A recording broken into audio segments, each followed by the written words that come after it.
Hey y'all, it's time for Rolling Dice and Taking Names. In this episode, the guys review Hegemony, Dungeon Kart, and White Castle Matcha. Plus, they will look at the top games from 2003, which was the number of times we had to listen to the pronunciation of Hegemony. Hello and welcome to episode number 336 from Rolling Dice and Taking Names. Fight the power. I'm Tony. I'm Marty. You got me a loss on this one. Should I know this song? No, you should not. This is from Public Enemy. Now, how dare you? Are you saying that I can't appreciate Public Enemy? No, I'm just saying it's from the movie Do the Right Thing, Fight the Power. Yeah. Public Enemy. So it didn't immediately jump to you. Now did it? I try to be an omni musician. Mm-hmm. Let's see here. You probably do know this. I don't know. Here we go. Oh, yeah. Yeah, I know that one. Yeah. So here's the thing. Old school 90s hip-hop rap is much better than hip-hop rap today. Why is that, in your opinion? Because to me, as a guy who likes music, it's more musicianship. They were just still using some real instruments at the time. A lot of the stuff today is could be electronically generated, so you don't really need anybody playing. So when you listen to these old clips and you have some funk bass player playing and somebody playing some groovy beats in the background, even though it may be repeated, the music is just really, really solid. I mean, this has got a heavy funk, sort of 70s funk thing going too, which is really cool.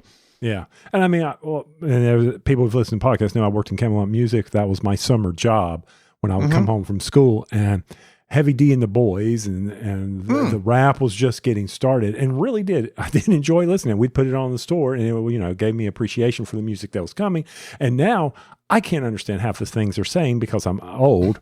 It just blends in. It's too fast or whatever. Here, I could actually understand the words. Not that I can completely appreciate it, but for music, for me, I enjoyed what was going on, and that was 80s, early 90s. So this song came out in 1990 from Fear of the Black Planet. Also, they didn't have the advantage of auto-tune, which is used a lot nowadays in that type of style of music too. So anyway, sorry. Old men yelling at the clouds, get off my lawn. I get that. So, hey, we just got out of BooBQ this past weekend at my house.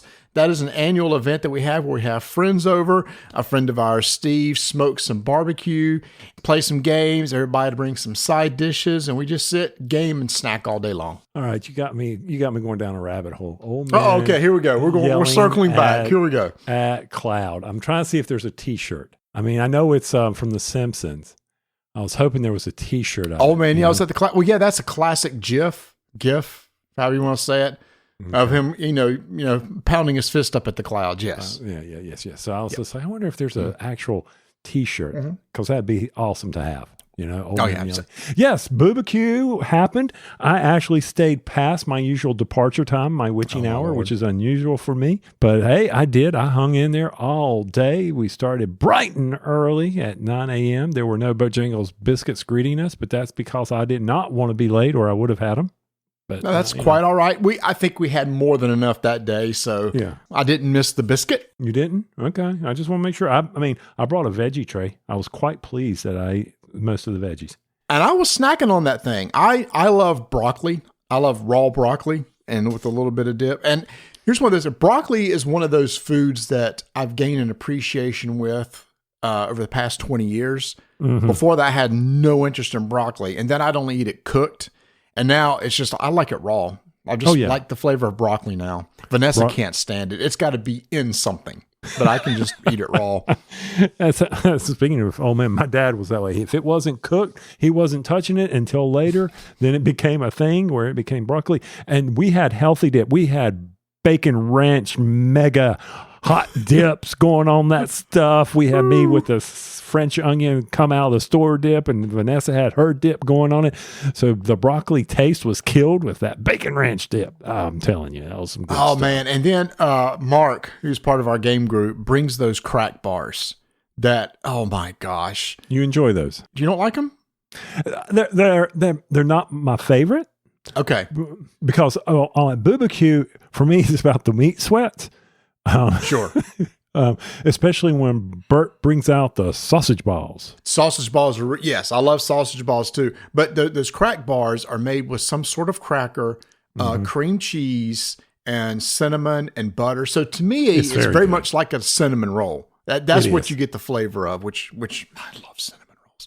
Oh, yeah. What else do we have that was really, it was so all many good. Things. Potato casserole and Vanessa made her beans. It was all good. I had a little bit of everything. So Kevin brought his cornbread, which is, you got to have cornbread with barbecue.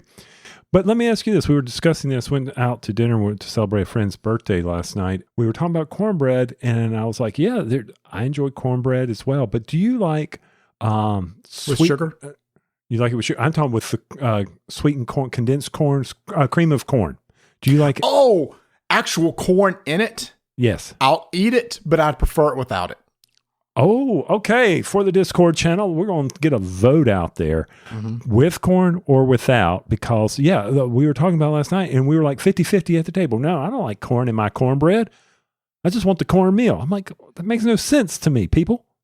So I understand. Okay. You don't want that corn in it. Okay. So do you like sweet or unsweet? I don't know if I've ever had the two to compare them.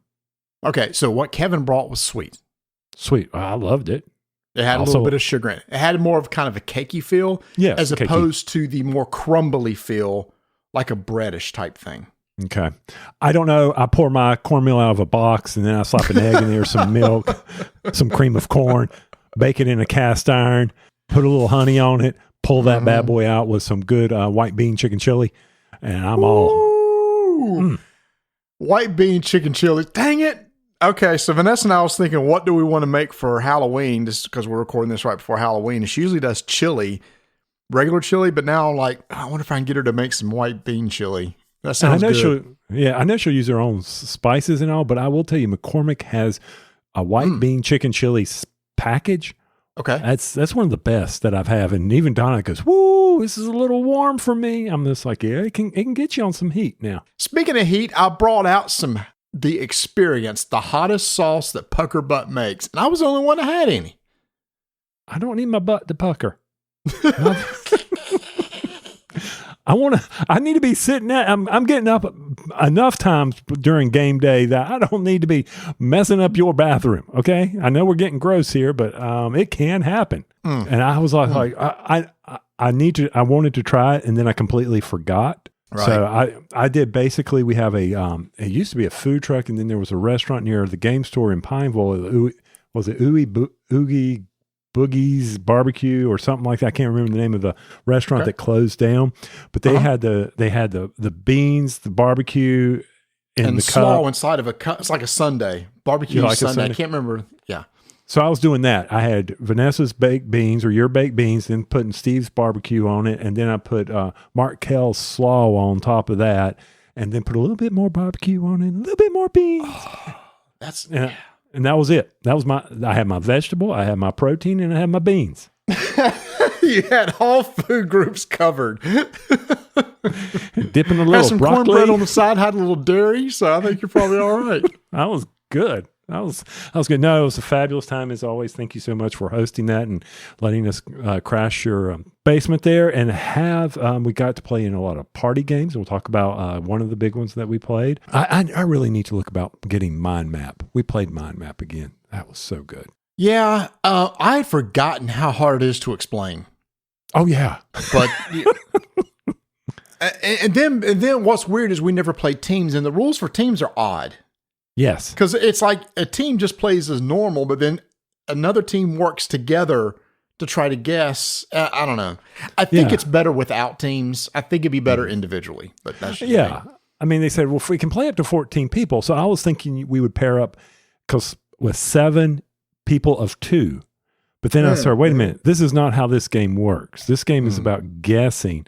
So you put the number of teams. I mean, in a way, it was kind of good. Overall, I thought it was good. And then, of course, you, me, Bert, and Mark, while we were waiting on people to finish up Munchkin, or what was it? No, they were playing So Clover. So Clover and Flip 7. Flip 7. We got in Bottle Imp, and I played that with 6 people. Completely different game, but I know with you, this is like your third time. You're really enjoying Bottle Imp, aren't you? We played actually when you were gone from game night last week. I do because I cannot figure out the game. Okay, so you play a lot of trick-taking games. In a lot of trick-taking games, hearts, spades, there's typically a strategy that you can go with and okay, here's my hand. This is a strategy I'm going to use, I can't find that with this game. I just feel there's too much randomness during the gameplay to be able to strategize well, because just how that game works. Yes. And if you don't know what we're talking about, go back and listen to our previous episode where we reviewed the game. It's just a really interesting trick-taking game. I agree with you, because like one of the hands I got, I had everything below the Devil's Trick card. How can I get rid of the Bottle Imp so I do not take the Devil's Trick?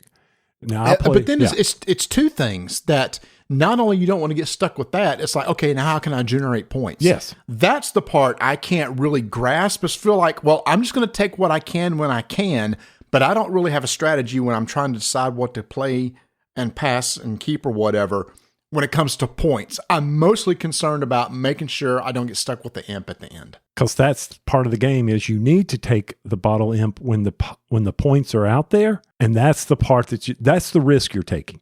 That's the thing where, okay, I see all the high point cards out there. I'm going to go ahead and take the imp, the Bottle Imp, so that I can take that trick without playing high cards, and then later be able to possibly lead with higher cards, knowing that the high ones are gone. And you can get more tricks, but you still then have to get rid of the Bottle Imp. Now, I will tell you, playing with 6 people in teams or as individuals, the game changes because there's more distribution of the cards, and the halves are out there as well. But we found it to be, my gaming group who enjoys Old Pshaw found this to be very enjoyable. Some people didn't understand it as well as they could. Sure. They weren't, like you said, they weren't grasping how to control the tricks. Right. So you play it with teams, and we played 3 players, 2 person per team, and it was just interesting how that worked out. Yeah, to me, this is just a gamer's trick-taking game. Mm-hmm. A lot of trick-taking games we play, I can bring this out to my family. I just cannot see trying to teach my family this game and then really understand what's going on. Right, because a lot of strategy. Yep, I agree. I see you have a rant in the show haven't notes. Done one in a while. Yeah. Okay, so here we go. Here's a Tony rant. Give it to me. So, a couple weeks ago, I went down to help my mother-in-law re-roof her home after Hurricane Milton down in Florida, and we were getting ready to leave. And one of the things I didn't want to do was I needed to carry gas cans back to my son-in-law and his generator, so that that was his. And he bought one because they lost power recently, and he was like, I'm tired of this. And, well, he doesn't have Duke Energy power. But anyway, he was like, okay, I didn't want to smell gas all the way back to their house in Savannah. All right. So I went to fill up the vehicles with the leftover gas.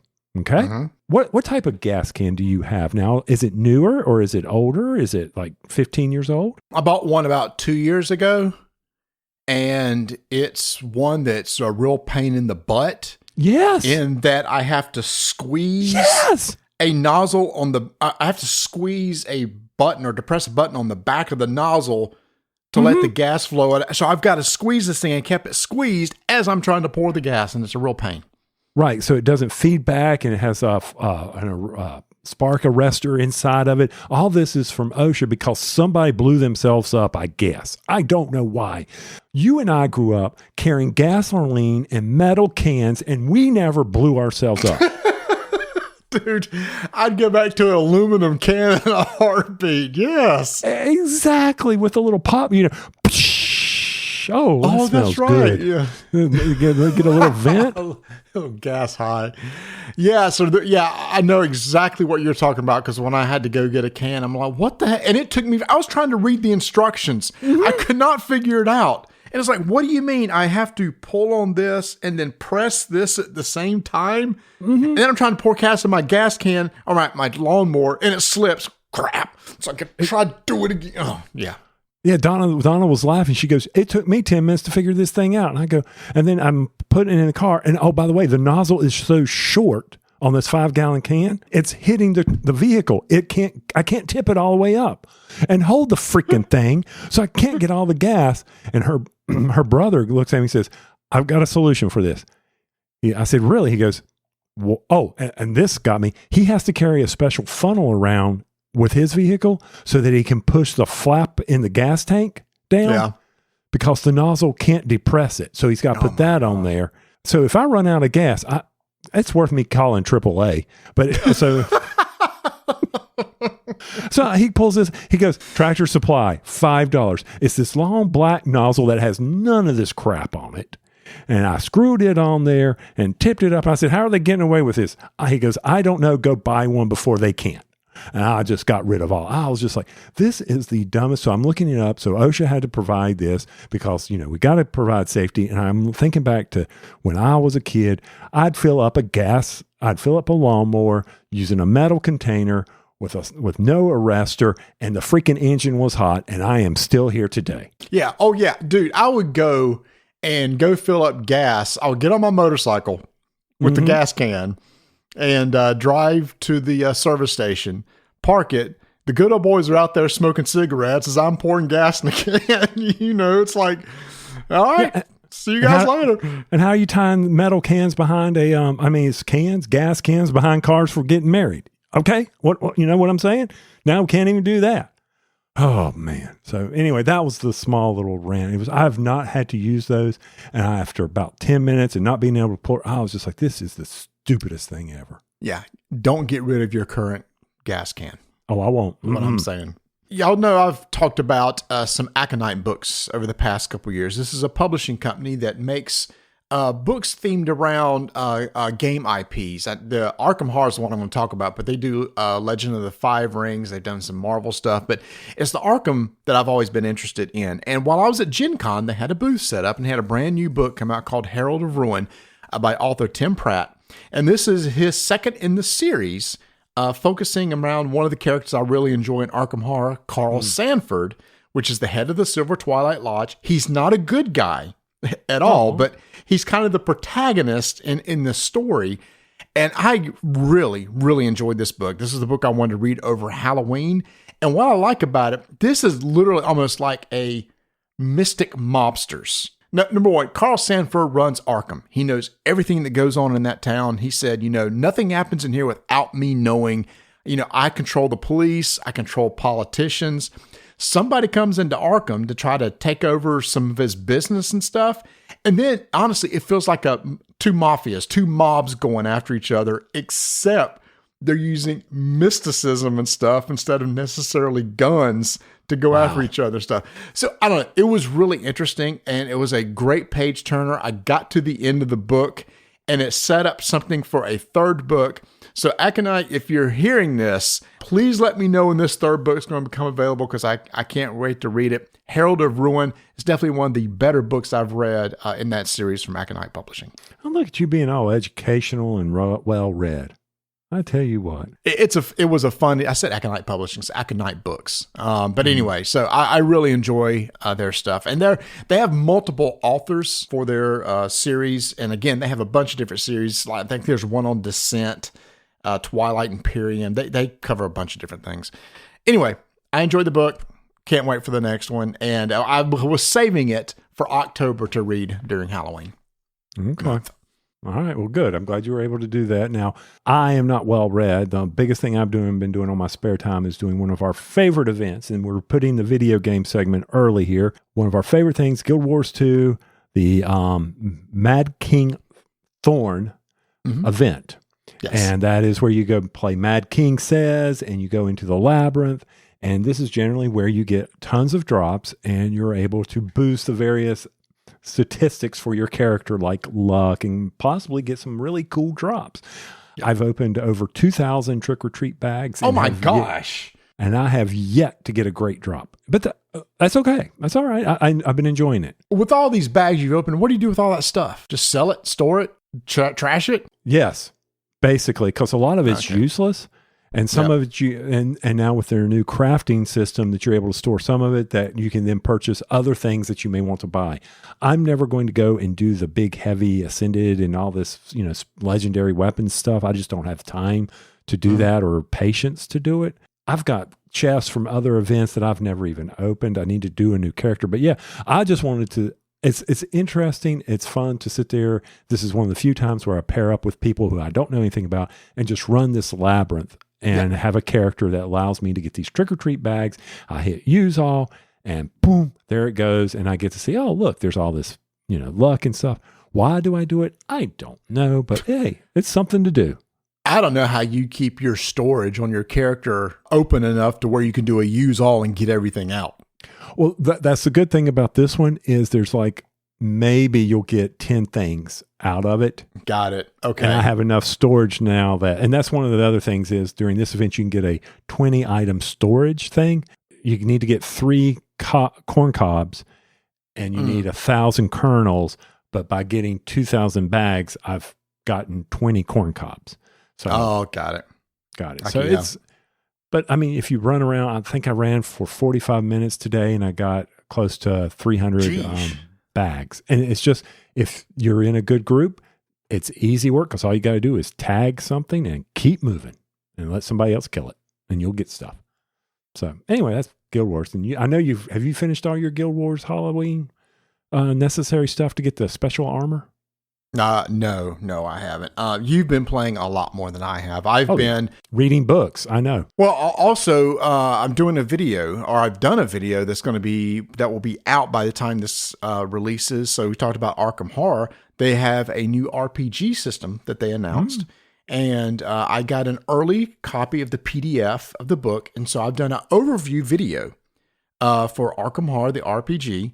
And if you go to our YouTube channel, you'll see it. It's about a 12-minute video where I talk about how the game works, character creation, stuff like this. I think that it has something called a dynamic pool system, which I think is really interesting. Like when you create a character, you get 6d6 dice that you use. And on your turn, you spend dice to take actions.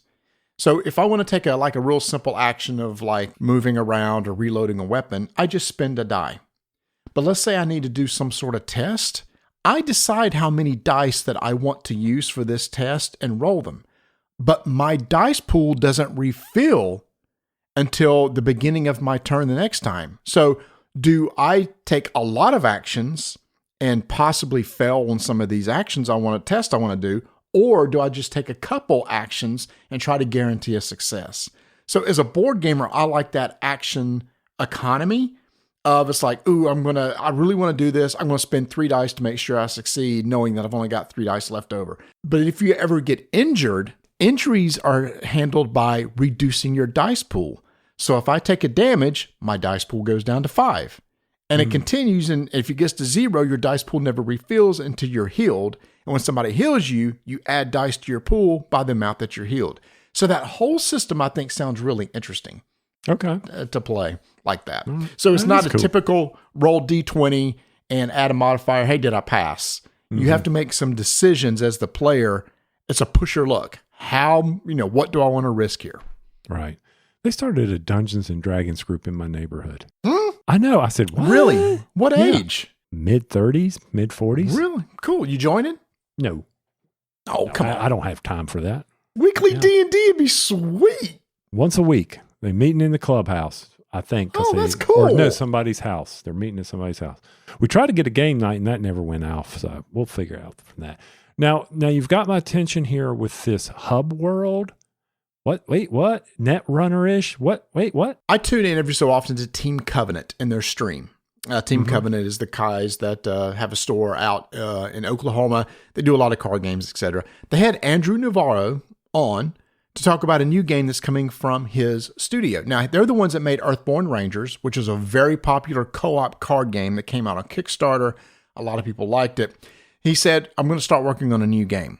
When he was at FFG, he was a huge fan of Netrunner. He was there during that whole thing and just really loved the game. He said, I would love to go back to some other game like that, a competitive game where bluffing is very important. But I don't necessarily want where there's a lot of attacks. He said, that's what I loved about Netrunner. You weren't really attacking anybody. It was all about bluffing and gathering stuff.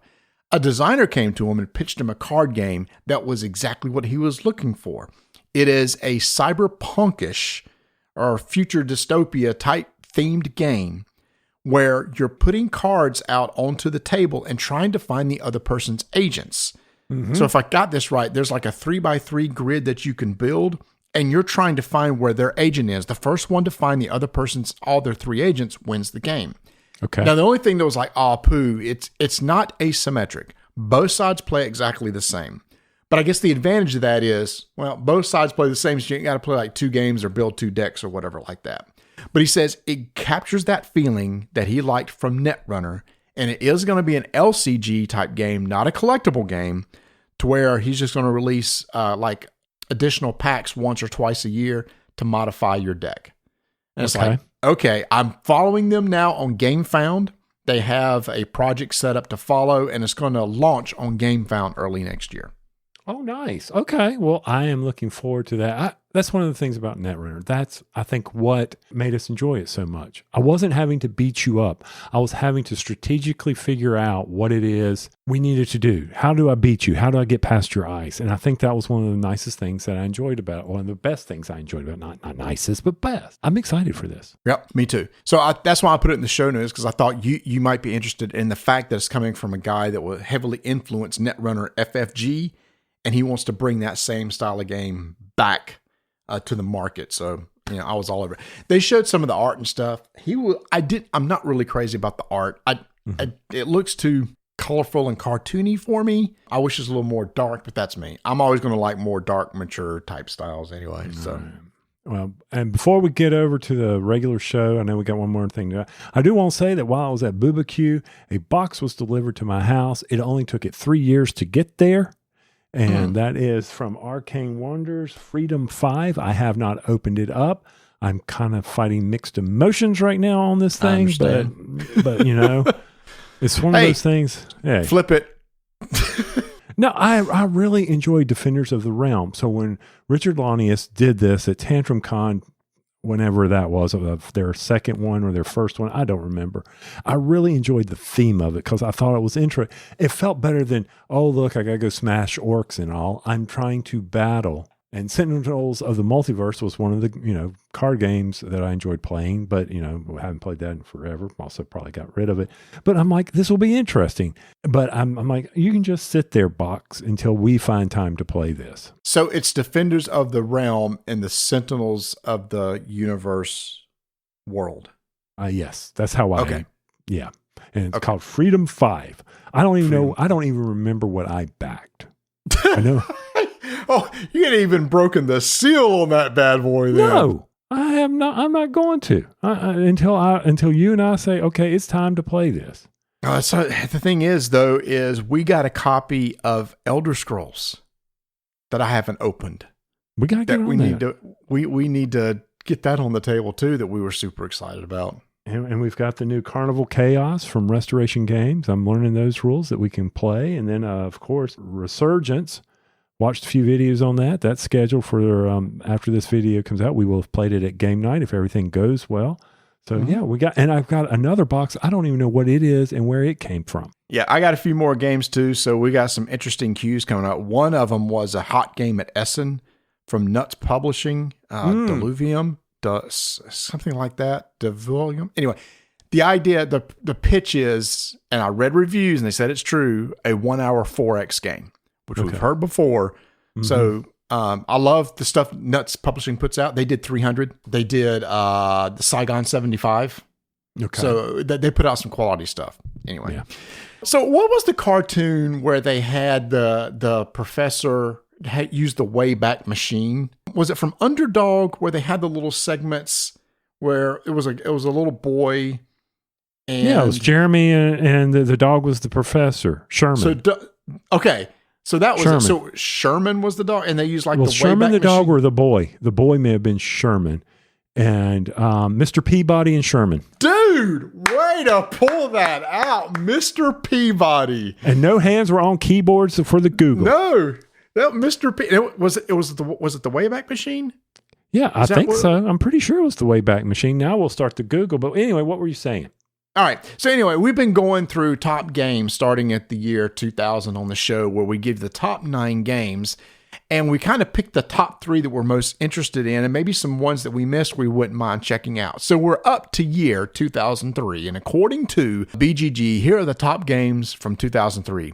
Alhambra, A Game of Thrones, Hey, That's My Fish, Coloretto, Amun-Re, Dungeons & Dragons, the Fantasy Adventure board game, Yenish, Mare Nostrum, and A World at War, Second World War in Europe and the Pacific. Okay. Now, so Tony, of those, I have played Game of Thrones, Hey, That's My Fish, and Mare Nostrum. So you can guess what my top 3 is going to be. Have you ever played Alhambra? Just recently, because we went. I said we went to Alhambra. Alhambra. Because we went to Granada in Spain. So I made sure I borrowed Bert's copy of the big box of it, and we played that. And I used to own it, and Donna, it wasn't one of her favorite tile-laying games, so I got rid of it. But, yes, I've played Alhambra. So, yes. Do you like it?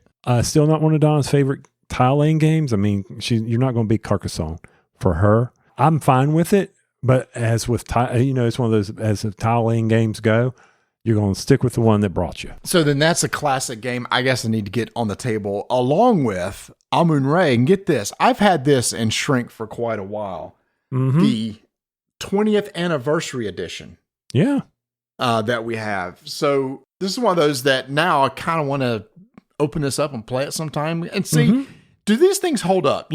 This game is now over 20 years old. Does it hold up over time? And because a lot of these games I've experienced, I mean, Alhambra, does it feel like it came from 2003? No. Does it feel, it's dated? Sort of, it didn't? Okay. No, it did not to me. I felt like it'd be a great introductory game for the tile-laying games. It's actually a very quick playing game, a little bit more, not as interactive as Carcassonne, which I think is the reason why it would be on someone's shelf if you enjoy those type of games. So of these games, what have you played? Is this the Game of Thrones that the Deception? Okay, then I've played that a long time ago.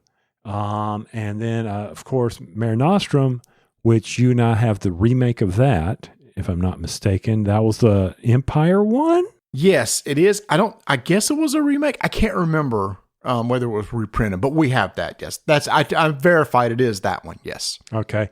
From Academy Games. Academy Games. That's it. So you never played the simple, Hey, That's My Fish game? No. That's cute. Cute little family game. So out of those, for sure, Mare Nostrum is one of my all-time favorite games. Same here. It's one of those that I sit there and stare at on the shelf and going, God, we got to play that again sometimes. We loved it so much. So that's going to be my number one with Game of Thrones right behind it. That was a great experience too when I played it. All right. So for me, I'd swap Alhambra and Game of Thrones because of the ones I've played.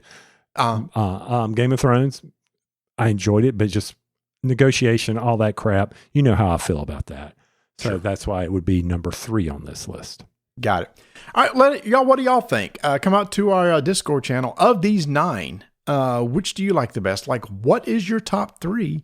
And then in the upcoming episode, we'll get back in the. Was it the Wayback Machine? Did you verify? Yeah, it's the Wayback Machine from the Rocky and Bullwinkle. It was one of the segments of Mr. Peabody. Bullwinkle. Not Underdog. Okay, Rocky and Bullwinkle. That's it. Mr. Peabody and the Wayback Machine. Sweet. So we'll get in the Wayback Machine another episode and go back to 2004.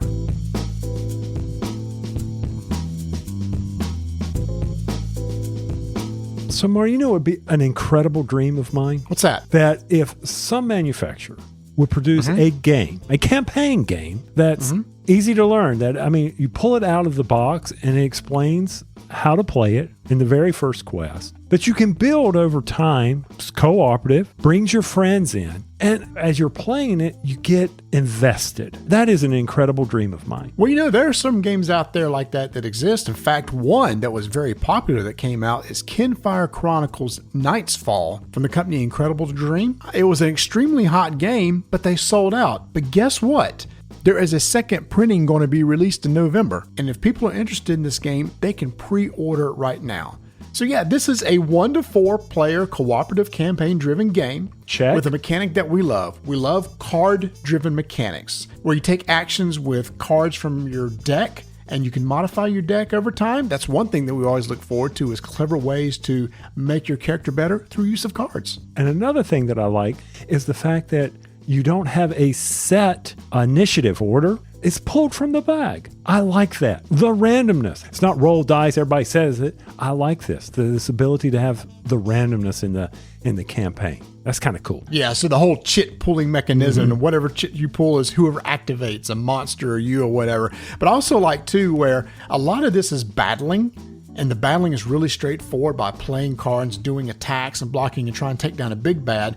But some of the game, too, is just going into town, taking some money, upgrading your equipment, buying new cards, modifying your deck. So it has that, quote, role-playing feel, but in a board game, and it's so easy to set up with 21 scenarios. And another thing that you and I like, Tony, each scenario is only 45 minutes to 60 minutes.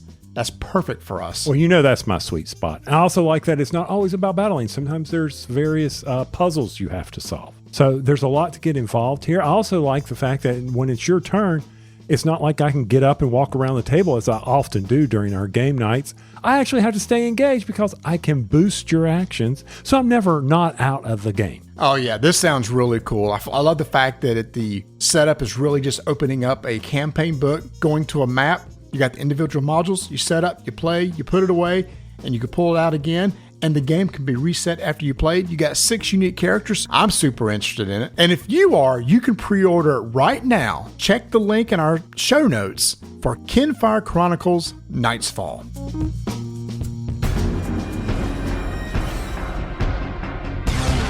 Five-minute initiative begins in 3, 2, 1. It seems like we've gotten a lot of racing games to the table in the past year, Tony, and we got another one to try out from Brotherwise Games, a game called Dungeon Kart from Michael Zurarab. And this was pitched to me as, hey, if you like Mario Kart, imagine Mario Kart in board game form where you're running around a track. The first person to finish is going to win, but along the way, you could pick up some coins to activate some special abilities on your card. You could bump into people, knock them into obstacles, throw some bombs, etc. So again, they're trying to capture the feel of Mario Kart in a board game. And Tony, you and I got to sit down and play this with, was it 6 players? 6 players. During BooBQ. That's right. So you're racing, rubbing is racing, baby. You're sitting there trying to hurt each other, knock each other out to make it one lap around and avoid the skeletons, the zombies, the tar pits, all this hazardous stuff while collecting coins. Make sure you have the coin noise generator like you would in Mario Kart or whichever one you want to do, because you can use those special coins because each player has special powers that they can roll out. Each of the shifting boards, which determines your speed, one of the key rules is at the beginning of your turn, you either have to shift up or shift down. You have those boards are all different. Some can do handling, acceleration very well. Some are heavy so that they're able to bump without costing themselves. So basically your speed sets how many movement points you got. Move around, avoid the obstacles, make it to the finish line. Hey, you won. Yay. And then the turning. That to me was probably one of the things in this game that was mind-blowing at times for me. Yeah. Just I kept running into things because I couldn't turn very well. I could drift, but I couldn't turn. Yeah, so you use your movement points based on where your setting is, like 3, 4, 5, etc. Some of the actions are pretty straightforward. Just move in a straight line that you're facing. During your turn, you can make one turn with your cart. Didn't mention this, but the board that you lay out is made up of these huge hex tiles that creates the track. And there's smaller hex spaces on each tile, and that's how you're going to move your cart. You can drift, which is slide into a hex space without changing your facing of your person. You can bump into somebody, but the thing is you have to use all your movement points.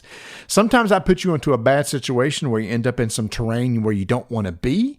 And if you're in terrain that slows you down, it automatically slows down your cart. Your cart will say, hey, if you run into grass, your speed automatically drops down to this, etc. You do want to plan your movement. Hey, there's a coin over there. I want to pick that up, maybe to activate an ability. Or maybe there are spells. There are special icons on the board where you pick up to get these spell tokens. And after everybody's taken a turn, you determine your current ranking. And those who are ranked more towards the end have access to more powerful cards. There's your ketchup mechanic. There's your Mario Kart blue turtle. If you're in last place, you get the really special spell card that maybe can catch you up with the field in the next round. Mm-hmm.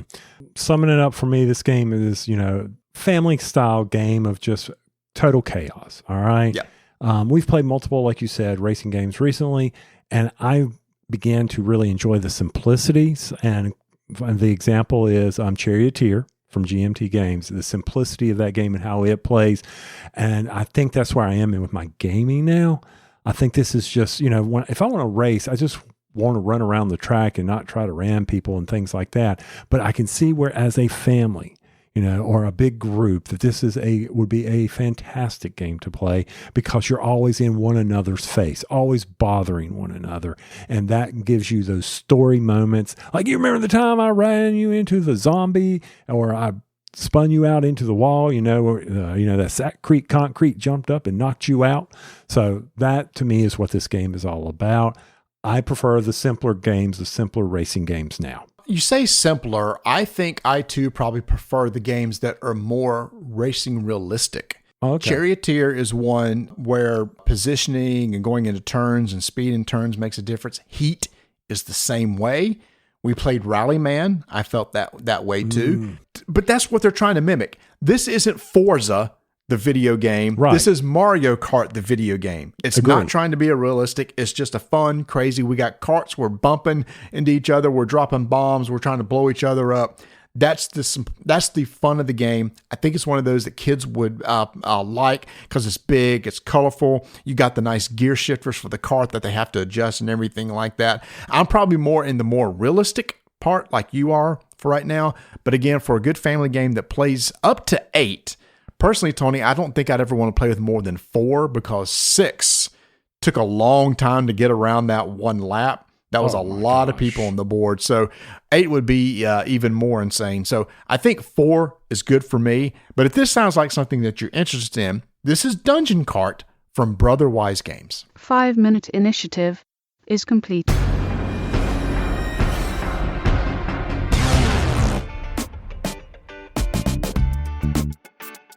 So back in the day, when we would go to BooBQ, Marty would have his really nice game table set up, and then he would delegate, usually to me, the old crappy card table. That's right, he'd go, you're playing over there. You're not at the big boy table. You're going to be over there at the kids table, where you'd sit there and, the cards would be sticking and it'd be hard to pick things up, and the boards would get all messed up because it was the card table that he probably picked up in some flea market. Well, this BooBQ, Marty had gone all out, and he had a Gametopper set up. So you didn't feel like you were at the kids' table anymore. You were at a real game table, getting there playing your games. You had the mat, you had the rails. Things stayed on the table nicely. Someone walked by, bumped. It was all right there. The Scotch guarding of the mat was there. So when the sauce from the barbecue spilled, that was an easy cleanup thing. I tell you what, those Gametoppers served a purpose at BooBQ. So be sure to go over to the Gametoppers LLC, see what all they have over there. Berkey's got something ready to go for you. I mean, just the other day, I was playing a game with my aunt and uncle, and unfortunately it was Phase 10, but I had my Gametopper vinyl mat out there, which took away some of the sting of having to play Phase 10, because it was easy to get the cards off the glass table. Also, be sure to check out, Berkey is going to have some Black Friday deals, so make sure you're checking out that site periodically, and we will be sure to let you know here at Rolling Dice and Taking Names. Are you sure? Go live. We'll do our best. Okay. We'll do our best. Head over to GameToppersLLC.com for all your game table needs. All right, strap yourselves in. Marty and I are going to talk about a game from 2023 called Hegemony. Lead your class to victory. What do you mean? Hegemony. You like it? I like Hegemony. Well, it's not right. Why is it not right? Why can I not pronounce it the way I want to? Because hold on. Now you got me questioning myself, because I used to say that too. Oh, great. So Google says it's Hegemony. Okay. A hard G. Okay, let's call it Hegemony. Hegemony? Hegemony? Okay, so on the Merriam-Webster dictionary, they say hegemony and hegemony. So your choice. Okay. I'm moving on because the next one, what does hegemony mean? I don't remember. We talked about it. Is it a balance? It is a influence or authority over others, or a social, cultural, ideological, or an economic influence exerted by a dominant group. Okay, so it's not definitely about balance. Good description of this game. Anyway, sorry, didn't mean to cut you off. Go ahead. So designer Vangelis Bagaratakis and Varnavas Timothou. I'm sorry, guys. Yeah. If we have a trouble with the title, then we may messed up on designer names too. So a lot of people talked about this game in 2023. I know several people that had this as their game of the year. And I've been wanting to try it because I heard it was a really cool game experience. And it's rare for me to play a game where I feel like, okay, that was cool. That was different.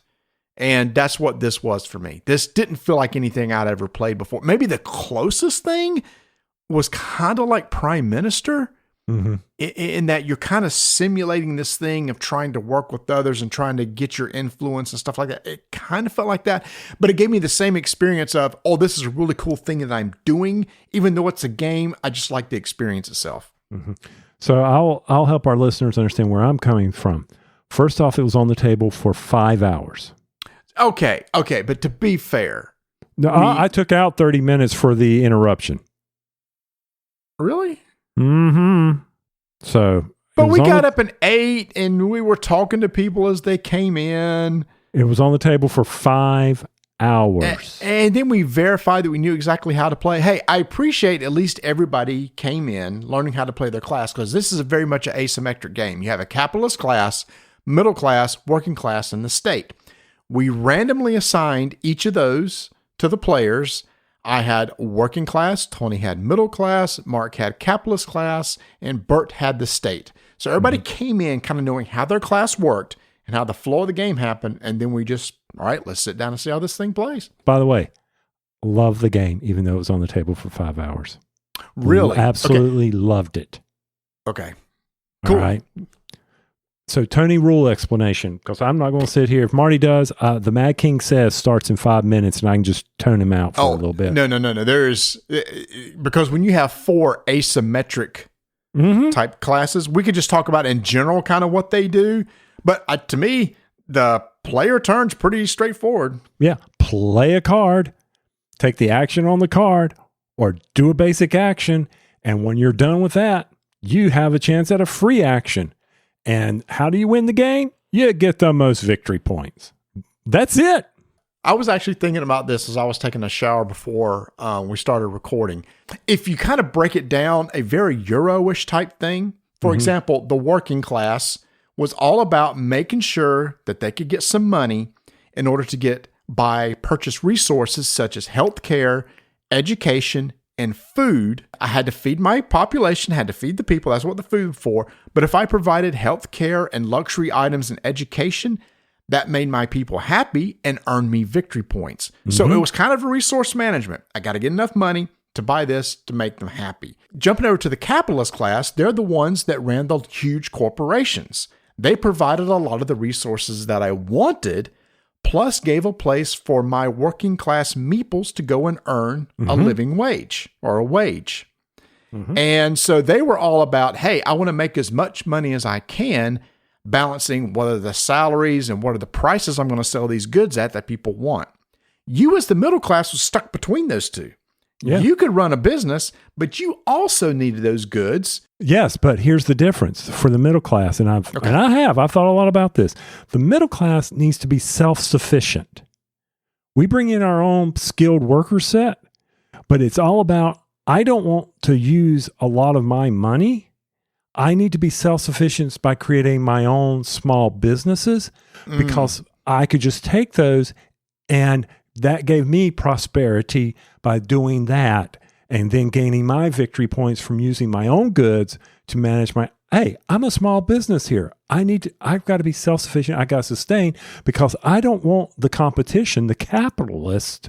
I don't want to have to rely on them. Maybe for one thing. This is how good this was for me. I went back and watched some game videos on strategies to see how well I played. Oh, okay. What did they say? Well, I was surprised I actually did what they were saying, except for one thing.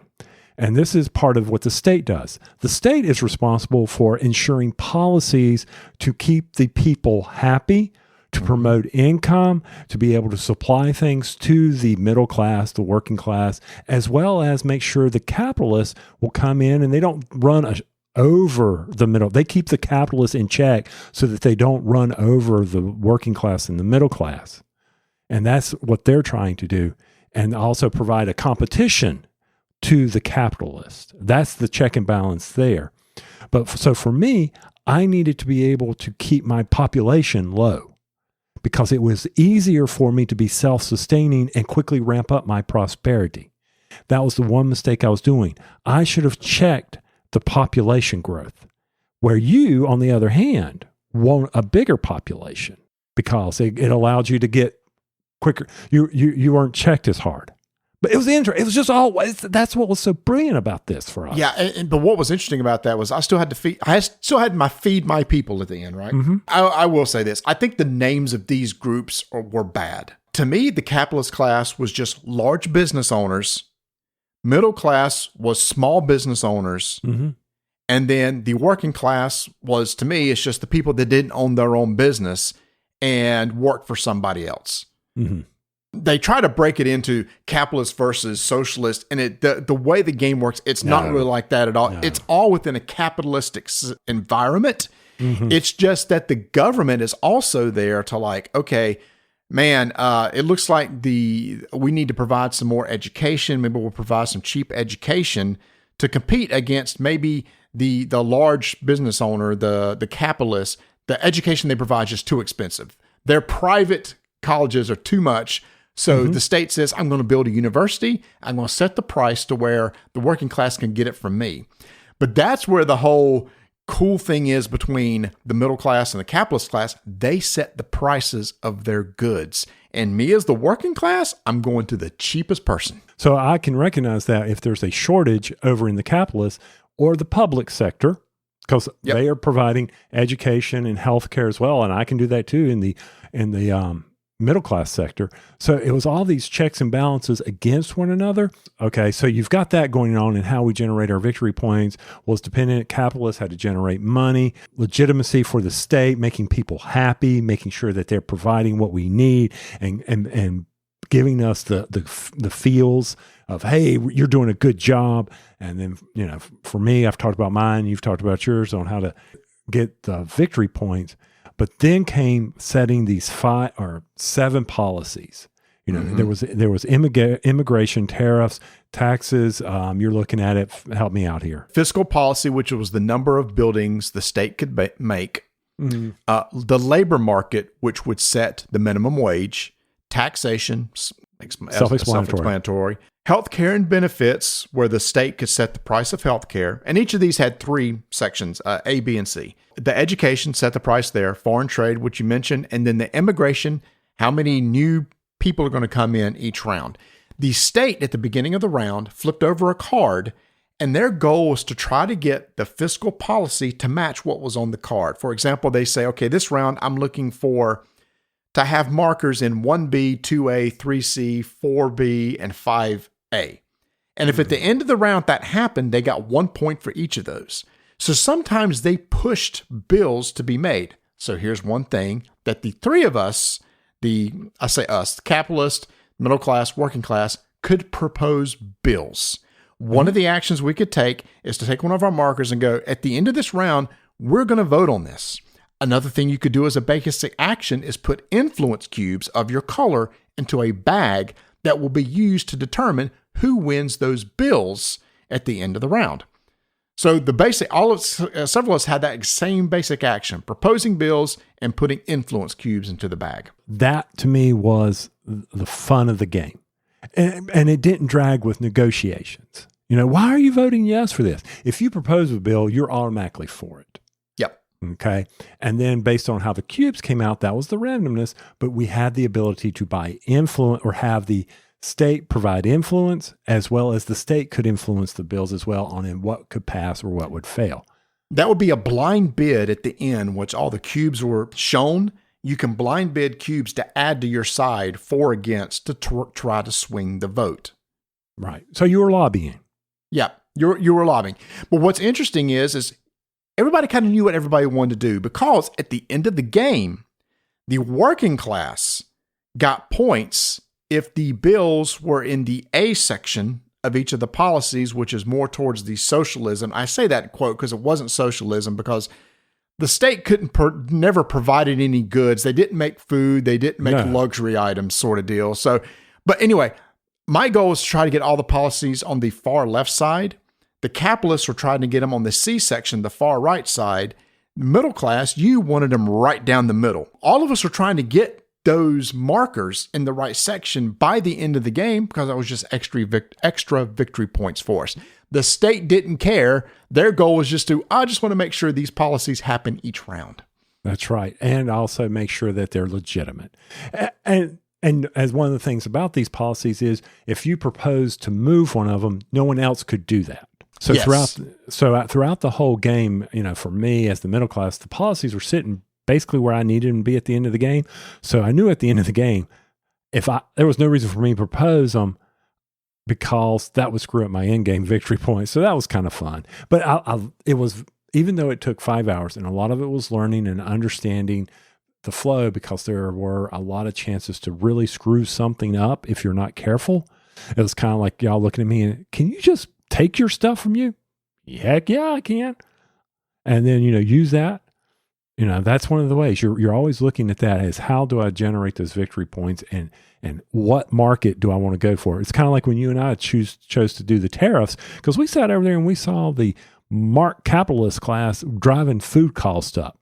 Mm-hmm. We were like, fine. Yeah. So you and I voted to drop the tariffs, the state to drop the tariffs to nothing.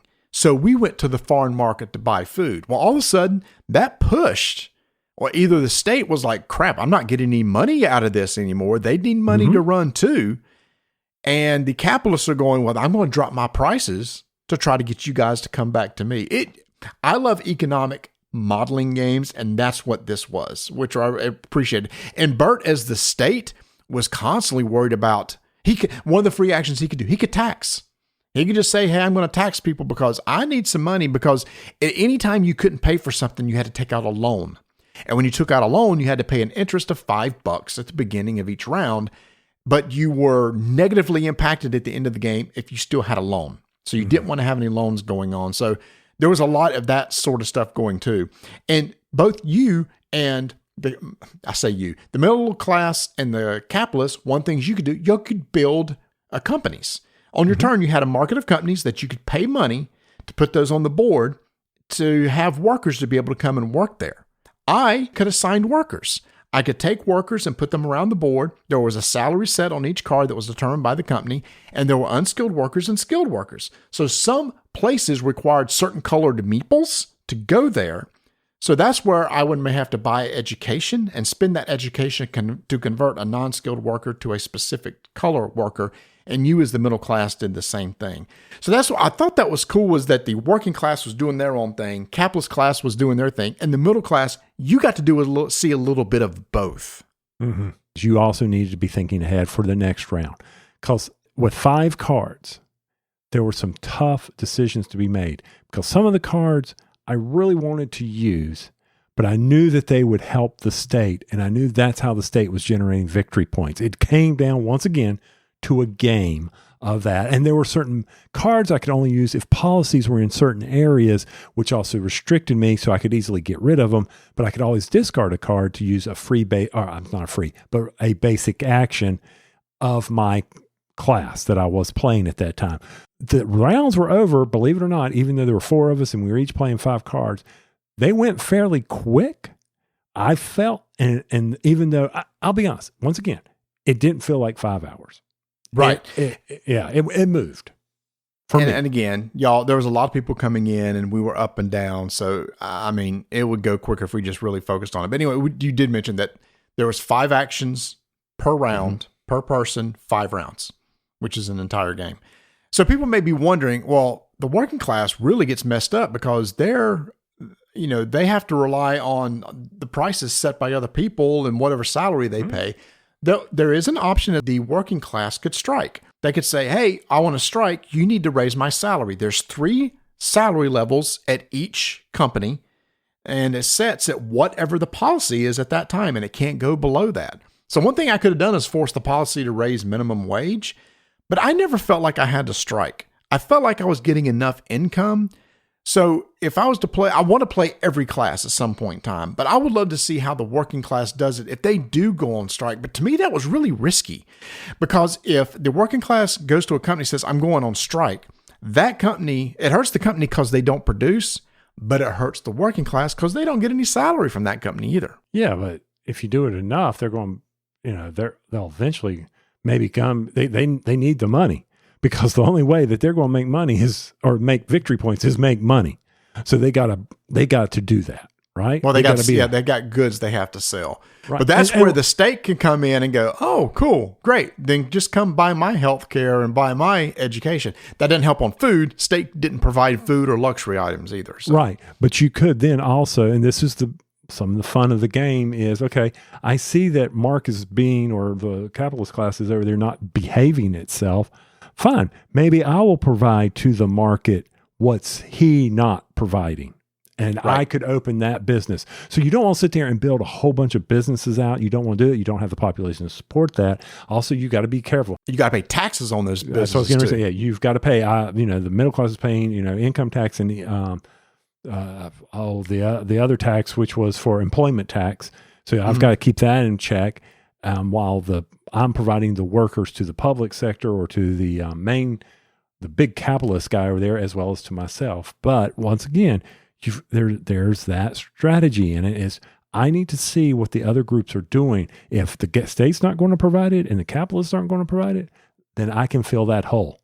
And I can set the policies, like I tried to do this one time, where I saw that, hey, the price I set was lower than, but then all of a sudden the capitalist jumped his price down too. I'm like, you dog. So I'm not even going to worry about it, But then it's funny, because I was buying from you guys, at some point in time, I started looking who's got the most victory points. And I would go to the person that was not in the lead. So it kind of helps work itself out to where I'm just going to go to the person that's in last place, which was Mark at the time, and just keep buying from him because he's the one that's probably got the most to catch up on in victory points. Because again, it all comes down to victory points.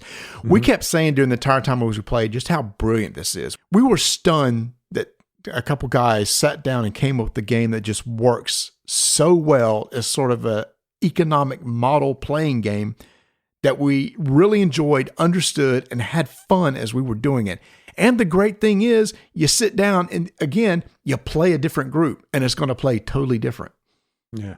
Now, during this, as we're going, Todd walks into the BooBQ, and he's played it, and he was talking about that during one of his plays, some people got heated.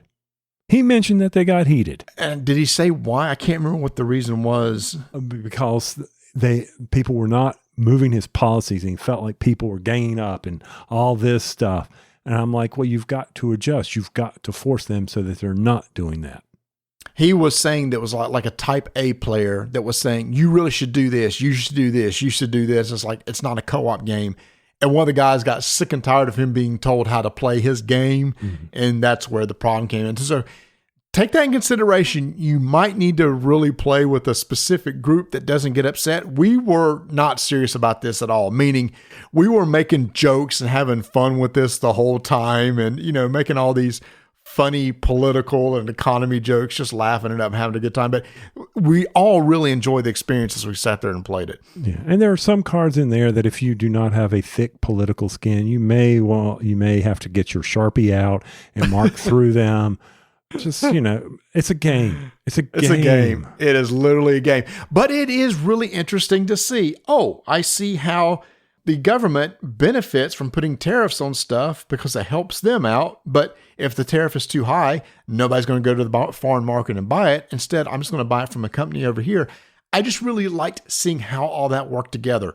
The whole immigration thing at the beginning of a round, you flipped over cards that showed how many new people were added to the population, both the working class and the middle class. You and I left it at 2 cards per round, which is probably a mistake. It was a mistake for me. We probably should have dropped that to just 1 card or 0, because you got to feed all those people, y'all. Even if they're unemployed, your entire population has to be fed, which cost a lot of money to do that, especially for little old me, who had no form of production except for food. I did appreciate there was 1 card that I got to play that allowed me to develop a farm that gave me 2 free food each round. That was kind of cool. I just got it very late in the game. Yeah, it's kind of like the 1 card I needed, and it didn't finally showed up at the end last round, which allowed me to be able to store more, but I couldn't do that because I was limited on how much I could store, unlike the capitalists who had higher limits than me, which is how it's supposed to work. Again, and then you could both of y'all could buy extra storage to store more stuff because there was a maximum everywhere. It was just, y'all, it is such a cool experience. I understand why people said it was their game of the year. To me, it's one of those things I won't forget anytime soon. This is a game I would play anytime because, like I said, you could break it down. It's somewhat of a Euro. It's resource management, trying to get victory points, but it's everything that goes together on how hard is it to get those resources, to generate the resources, and what's the price of those resources. And that's not dictated by the game. That's dictated by the players sitting around the table.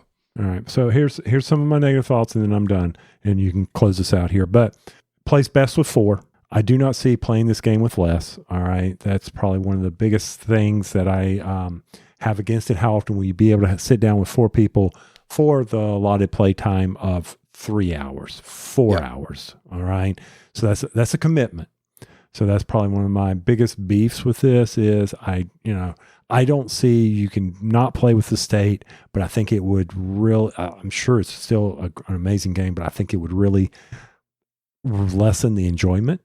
Yep, right? I agree. And then as far as, the production was fine. The boards were well laid out. They were inset. So I really don't have a beef with that. The cards, you may notice this, the cards are very thick stock, almost a little too thick for the shuffling. You may want to sleeve those bad boys. Overall, I guess probably, my one beef is you need the 4 people. But other than that, and it's sold out. Produce some more, people. It's sold out at Miniature Market. It's got 2 expansion. It's all sold out. It's an $80 game over at Miniature Market, but it's already sold out. So hopefully they'll get some more in. And there's 2 expansions that come with it over at Miniature Market. They're sold out as well. But I would want to keep playing the base game before I introduce some historical. Secret Objectives was one of them. Yeah. And then some of it's about historical influence, like the American Revolution or something. But anyway. Historical events. Yeah. Yeah. So that's my thoughts on that. Finish us up, take us out of here. Okay, so as far as negative, setup did take a little bit of time. I told y'all it took me a while to get this bad boy set up. I agree, I think it'd be most fun with 4. If you don't have 4, you can play with 3 without the state. You can play with 2 where you drop 2 of them out. But to me, the fun is seeing how instead of having the game play those missing parts, is somebody playing those parts. So I do think it will be best at 4. The time commitment you mentioned. Let me just ask you, learning curve. How'd you feel about the learning curve of the game? Nothing to it. Absolutely nothing to it. Like I said, play 5 cards, read the cards, do what the cards say. The learning curve is the strategy, not how to play the game. It's how to play the game well. And we've said that about other games. Yeah. So I think the main flow of the game is explained in 3 to 4 pages. Then each class has 4 pages of rules to read to understand, but they're spaced out really well. You just need to understand their basic, what they can do for basic actions, and then what the special actions are in the card. You kind of have to understand how the taxing and stuff works at the end of the round, because you go through a reset phase or a cleanup phase where goods are produced, then you have to feed your people, then you have to pay taxes on top of that. So it kind of walks you through all that. Y'all, like I said, I haven't had an experience like this in quite a while. I think Prime Minister was the last game that I played that made this feel so different, and it wasn't your typical style game. I get it. Oh, crap. Now I forgot it. Hegemony? Yes. Hegemony or Hegemony. This is from Hegemonic Project Games. And if you get the chance, if it comes back in stock and you got the right group, I really think this is cool, and I think y'all will like it. All right, did you miss the big miniature market sale? Shame, shame, shame. No, I bought something. What'd you buy? Washington's War from GMT. Ooh. Oh, man, I didn't make it through all. I think they were probably sold out by the time I typed in GMT. You know, in the search engine, you can type a publisher name, and up will pop a whole bunch of games. Since they put the banners on those things, you can see what's on sale. Miniature Market is not an incredibly slick site, but it gets the job done, and it does it very efficiently. Mm-hmm. So when you're online shopping for games, and I know, hey, guess what? Halloween's right around the corner, and you know what that means? Because Marty's already started it here. A Secret Santa. Yes. Actually, by the time this episode is dropped, names should have been drawn. Oh, crap. I need to go register. All right. But back to Miniature Market. If you missed the big sale, why'd you miss it? Is it because you haven't signed up for their newsletter? For shame, for shame, for shame. You need to go out there and sign up for their newsletter because the Black Friday sales are coming. They promised that this was as good as, maybe better than the Black Friday sales. Who knows? If you get their newsletter, you'll be ready to jump on there and get those games that you want. Don't forget, Marty and I have talked about this. One of our favorite products is back in store, and that is the Pluck Foam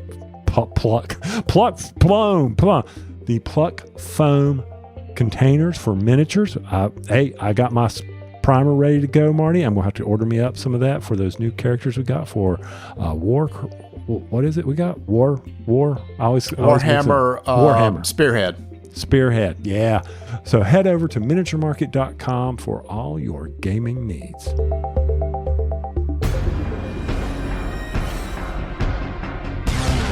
Five-minute initiative begins in 3, 2, 1. My game of the year last year was White Castle. This is from designers Shay S. and Isra C. Love this game. I like this whole concept of drafting dice, and the value of the dice means something to take actions on the board and building sweet combos. I'm not going to go over on how the game plays because what we want to talk about is the expansion to the game. But if you want to hear our full thoughts on the game, go back to episode 304. We can hear our full review of White Castle. But what we want to talk about is the expansion to White Castle, the White Castle Matcha. Now, I can't remember, Tony, did you like the base game White Castle? I had mixed feelings on it. I had mixed feelings on this. And so with the expansion, I was looking. And so this is what set it out. I remember this. And I remember when we played it, I was like, Marty is just combo-liciousing everything. And I'm not comboing anything. And I could not. And I kept. I don't know. There was just something that I was not grasping with the original. So when you put this on the table instead of the expansion, I'm like, oh, good gosh, how is this going to change to make it even more difficult for me to understand how to achieve victory points? And to be honest with you, I kind of just let that wash over me on the victory points. And with the expansion, there wasn't a lot added other than a whole new board and new colored dice and other tracks that you could follow.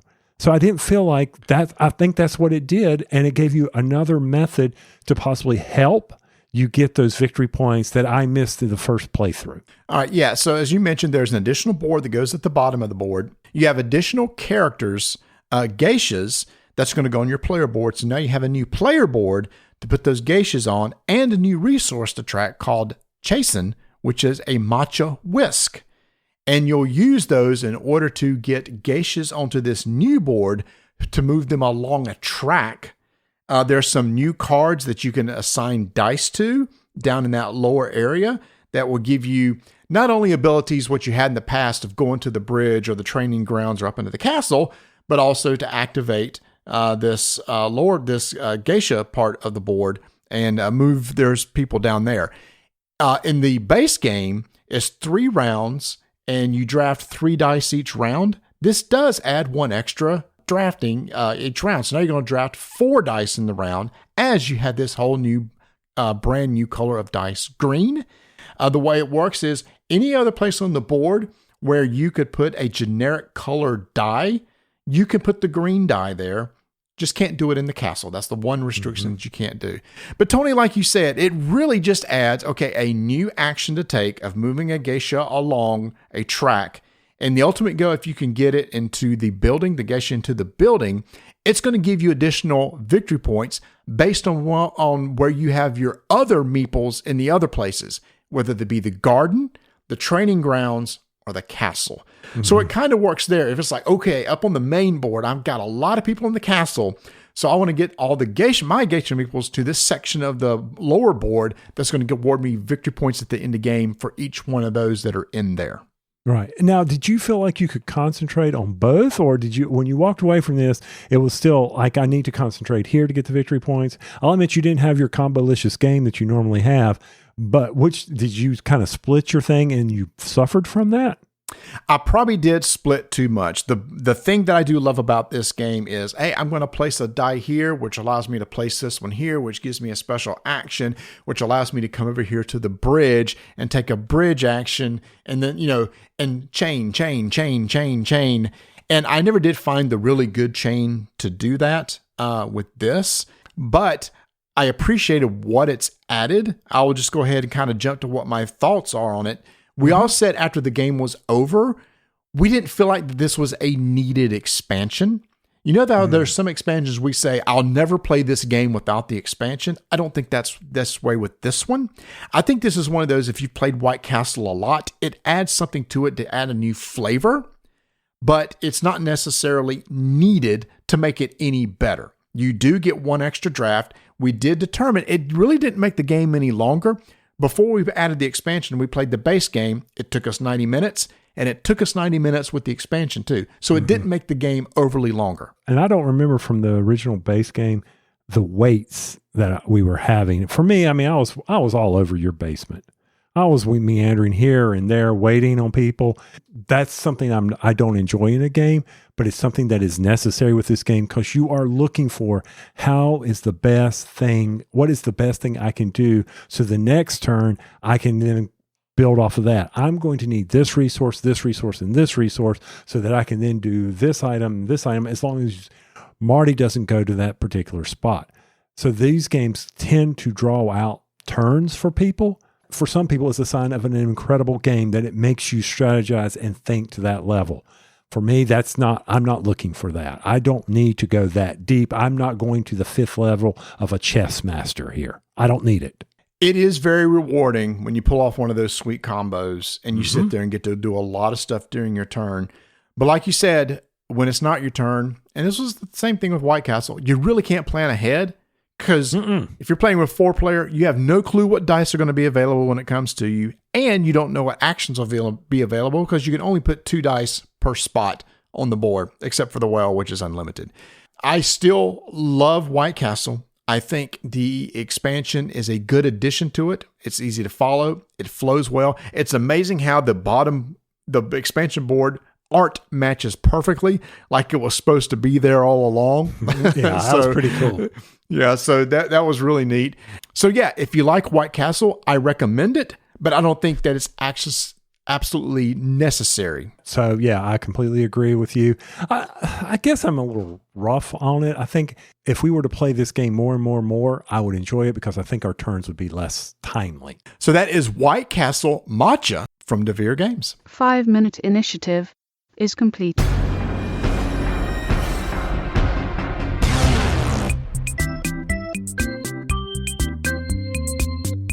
Essen's over. Our next episode, we're going to be covering a hot new game from Portal that was released there, Resurgence. This is a game that Ignacy was super excited about to get into his portfolio. It's there. We gotched it. We's going to play it. But if you're interested in it, you can head over to shopportalgames.com and look at that. There's also the new Nurshima Hex Desert Tribe faction that's out. Tony, I need to pull out our board and try out this new faction. We always love going back and playing that sweet 2-player game. We've already talked about the Imperial Miners expansion, Aztecs versus Weirdlings, and we got Thorgal, the big graphic novel that came out of Poland that Ignacy designed a board game around. We have a copy of that to get to the table to sometime also. But in the meantime, if you're interested in any of these, make sure to head over to shopportalgames.com. And Ignacy said he's also going to be doing a weekly newsletter to be released on Friday so that you can keep up to date on designs and games and what's going on in the company of Portal Games. So make sure to sign up for that weekly newsletter, and you can find out all about that again over at shopportalgames.com. All right, Tony, we talked about this last year. We both kind of got into the game show on TV, The Floor. Have you been watching this season? Yes, I have. I'm up to date. I think I'm up to date. Yeah. I think I don't have any sitting on the DVR. By the way, a DVR is where you could record shows.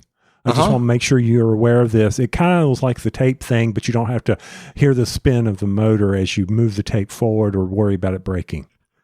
I just go to Hulu where they just post them there and I watch them there. Yeah, I know. I hear you. But you probably have the Prime Mega Hulu where you don't have to watch the commercials. No.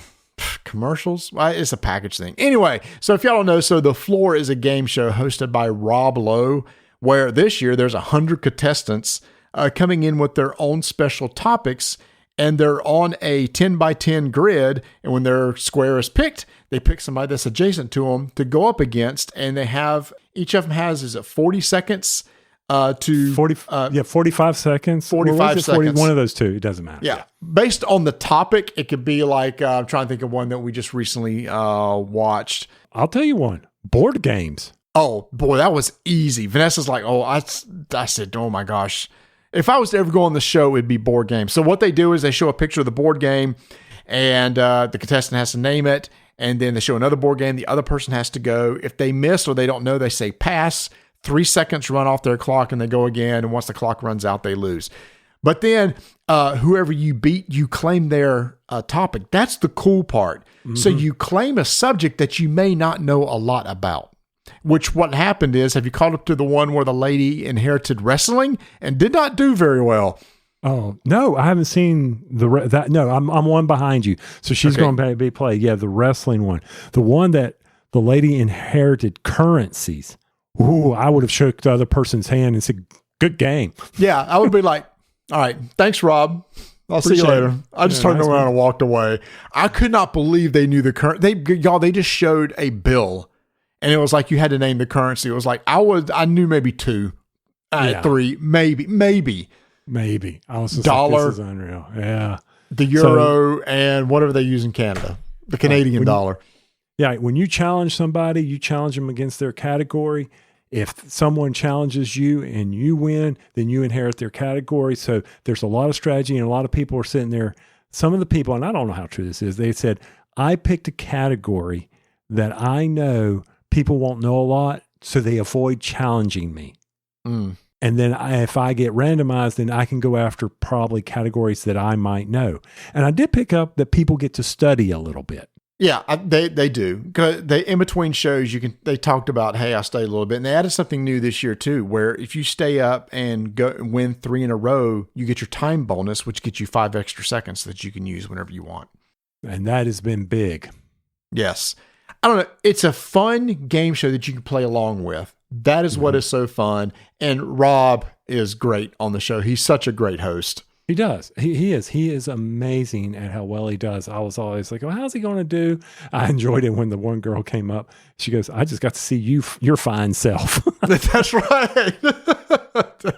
Or whatever she said. You are good looking. I was like, yeah, you go. Oh. So yeah, I am loving The Floor as always. And guess what though? I have not watched Blue Bloods yet. Oh, you have a full DVR. You bet. I mean, when your DVR just stop recording and what you full up. Yeah, I think I got 70% left because now all the other shows are coming on. Some of we don't talk about the TVs. You have your own little thing where you go out and talk about movies and everything. But yeah, some of the comedies that have hit, I'm enjoying. Ghost is back. Yes, I watch CBS because my wife enjoys it. But Ghost is such a fun show for me. I really enjoy that show, and I like the new character. Vanessa started watching some of it. It was on Hulu, Netflix. Anyway, she started watching it, but she has started going through her Gilmore Girls again. So she's rewatching Gilmore Girls, which she does about once a year. So that's what's on in the background when nothing's going on. So what is she doing? Just quoting scenes or something? Kind of like we do with movies? No, she just enjoys the show. It's just something she has on the background. And my favorite comedy has come back on, What We Do in the Shadows. This is its final season. So love that show. Hey, Emmys, give Matt Berry an Emmy. He deserves one. How far did you get in IT Crowd? Did you get to season 2? No, I did not get to see it, but it is on Netflix, isn't it? I'm not sure. Anyway, okay. Matt Berry, the first time I saw him was on IT Crowd, but he doesn't show up till season 2. Oh, the one thing I did want to talk about you, and then I'll let you go and I'll do that. Hey, keep rolling dice. Yeah. The Great British Bake Off. Not yet. I'm sorry. What? Yeah, no, the Great British Bake Off. Yes. People falling out like flies. Yeah. A lot of medical issues Is that the this expression? year. Yeah. Is that the expression? People are falling dropping out. like flies. Dropping like flies. Yeah, they dropping like flies, man. They ain't losing because they can't bake. They're losing because they're getting sick and stuff. Yeah, it's crazy. So I'm not sure where you are on that. We watch every Friday night. That's our Friday night routine. Right. I'm at Bread Week. I finished up Bread Week. Okay, Number 3. You're a few episodes behind. I'm a few episodes behind, and I didn't see anything really amazing in Bread Week. I enjoy watching it, but I did watch. I was sitting there watching. I tried to do a plait last year, and watching Mr. Hollywood do a 7-strand plait. I'm like, holy cow! I could do that. Rewind. I could do that. I know I can do that. So I'm going to try that because he did a wreath. I'm going to try to do that for Christmas this year. There you go. 7-strand plait. But with that. And speaking, well, hold on. Speaking of Netflix, like I said, if you like British baking, give Culinary Class Wars a shot. See what you think. I'll definitely give it. It's on the to watch list. So gotcha. All right, we're going to be gaming early this week, so I've got some rule books. It's on me to teach the games this week, so I got to get started. So with that, keep rolling dice. And taking names. Hey y'all, thanks for listening. If you like what you've heard and want to support the show in some way, you can over at buymeamoonpie.com. And we'd love for you to be a part of our community over on our Discord channel. You can join by heading over to our website, rolldicetakenames.com, plus the links to all of our socials. Feel free to follow us there, and make sure to subscribe to our YouTube channel, where we'll do some unboxings of things like Star Wars Unlimited and my latest overview of the Arkham Horror RPG. You know another thing that's annoying about those new gas cans? What's that? That little sawtooth locking system where you have to pinch the collar to unscrew to even get the nozzle off to put the gas in. That also took me another 5 minutes to freaking figure out to be able to transfer. Oh, amen. Metal cans, here we come. I'm going to an antique store. I'm buying a metal can.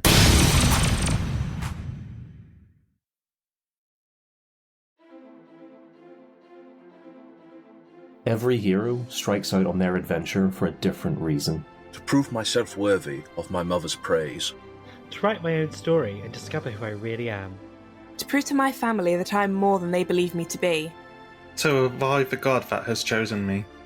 But when the fragile balance of the world is in jeopardy, and sinister forces move in the darkness, heroes will be tested, pushed to their limits and beyond. And it will be left to them to determine if they are up to the task. There is a darkness rising.